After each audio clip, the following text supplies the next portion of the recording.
मला वाटतं की उद्धव ठाकरेंचा जो आताचा महाराष्ट्र दौरा चाललाय तो म्हणजे वराती मागून घोडं नाचवण्याचा प्रकार आहे. संजय राऊतासारखा माणूस जो रोज शिवीगाळ करतोय ना, तो तर दुतोंडी गांडूळ आहे.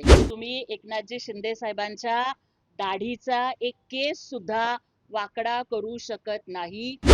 मी धाराशिवमध्ये आमचा पूर्वनियोजित कार्यक्रम होता. आमचे सन्माननीय माजी आमदार चौगुले साहेबांनी गुणवंत विद्यार्थ्यांच्या सत्कारासाठी मला आमंत्रित केलं होतं.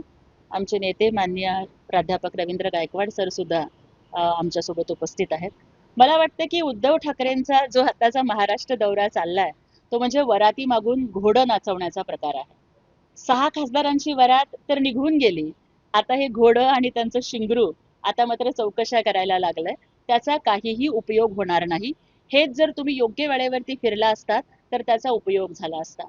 हिंदुहृदय सम्राट बाळासाहेब ठाकरे हे हिंदुत्वाचे कल्पवृक्ष होते, परंतु नाकर्ती मुलं ही त्या कल्पवृक्षावरची बांडगुळं असतात. मला वाटतं उद्धवजी ठाकरे हे त्याच बांडगुळासारखे आहेत का, हा प्रश्न त्यांनी स्वतःला विचारावा.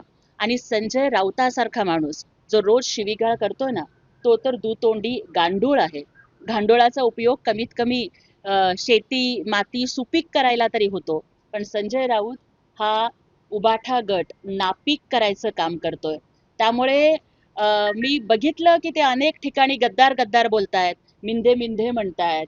तर मला त्यांना एवढंच उत्तर आपल्या माध्यमातून द्यायचंय की महाराष्ट्राच्या राजकारणामध्ये गद्दारीची सुरुवात ही उद्धव ठाकरेंनी 2019ला केली होती.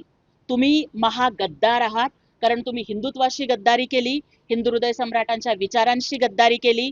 उद्धव ठाकरेंनी भगव्याशी गद्दारी केली आणि निवडणुकीत पाकिस्तानचे झेंडे नाचवले.